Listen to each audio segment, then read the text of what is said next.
What's up, y'all? You kicking it with the Junkyard Dog on junkyarddogs.com. My name is Tony, for those of you who don't know, so check it out. First and foremost, it is hot as hell today. I'm talking about, man, it's I think like 104 degrees, so please excuse me if I'm looking like I'm sweating like a pig, okay? Today we're gonna be working on the Project Mayhem block, back on it. So we're gonna be putting in the lifters, the lifter spider, and we're going to be checking the piston to valve clearance by installing the heads. I would have did this a little while ago, but I have pedestal mount rockers and I didn't want to use pedestal mount roller rockers with this motor. The reason why is pedestal mount roller rockers are usually only 5/16 in size, and that's not big enough for a supercharged motor. You need something a little thicker, either 3/8 studs or 7/16 studs. What we're working with is 3/8 studs. I thought that would be enough for what I got going on. So we're gonna go ahead and put the cylinder heads on and test it out. But before we do any of that, I have an issue with the heads. So when we took the valves out to machine it down, I noticed that there was a little rust on the valves. Apparently the machine shop that did the heads left a little bit of the lapping material on the valves themselves and caused them to rust.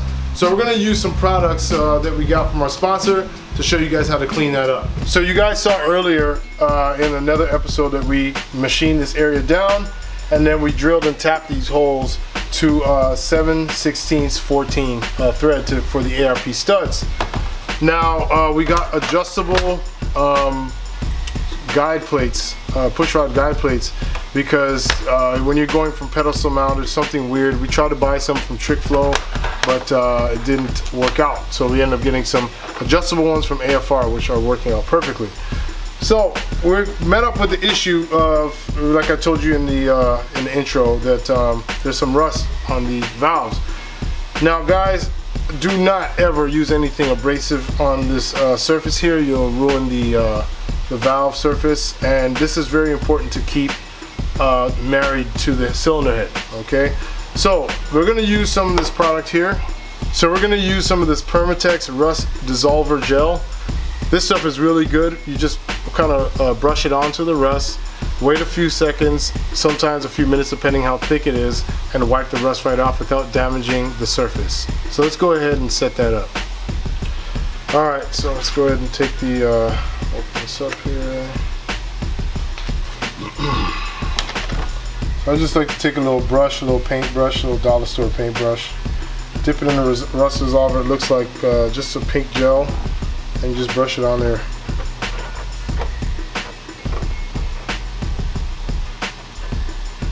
Okay, I just like to go around the edges, anywhere where there's going to be any rust, and immediately you'll start seeing the rust kind of turn into this kind of mush almost. It's really dope actually. So because the rust isn't super thick on this, we don't have to wait like a really long time to get this rust off. So you just wait a few seconds and just come on and wipe it right off.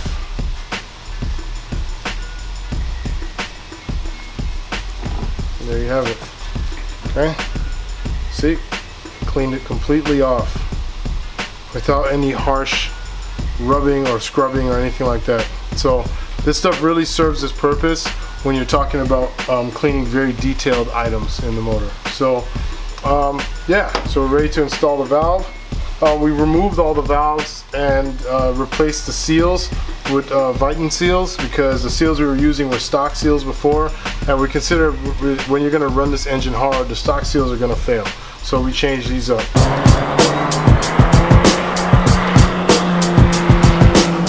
Alright, so what we're going to do now is we're going to install the lifters. So we've had the lifters kind of soaking in some oil, and we're still going to use some of the Permatex Ultra Slick to coat the roller itself, just like that, before we install it. Now where you're going to install it is where you're going to have the flat surface facing you.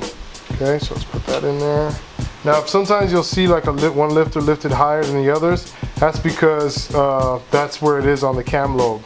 And you can see that this motor's got way more lift than this cam's got way more lift than the old cam. So now that you got all the lifters in, you're gonna put on what they call the dog bone. This is the dog bone right here. So the way the dog bone works is the flat sides of the lifter, this goes in between them to keep them facing the right orientation when the motor is running. So on the dog bone, you're gonna see it say up, that's the direction that it's facing. And you want this little round area to face up so the spider can push down on that. Okay, so now that we got the lifters all in, we're gonna install the spider here. And the way this works is kind of on a spring system, so you gotta really, it's gotta really hold it down. But the way you do that is by the bolts, not by your hand. So, let's kind of rest this here for a second. We got two 11mm bolts. We're gonna use some thread locker red, so you get it where it's kind of snug.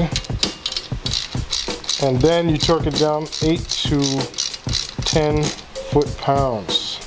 So basically what the purpose of this is to hold the dog bones in place to keep the lifters facing in the proper orientation.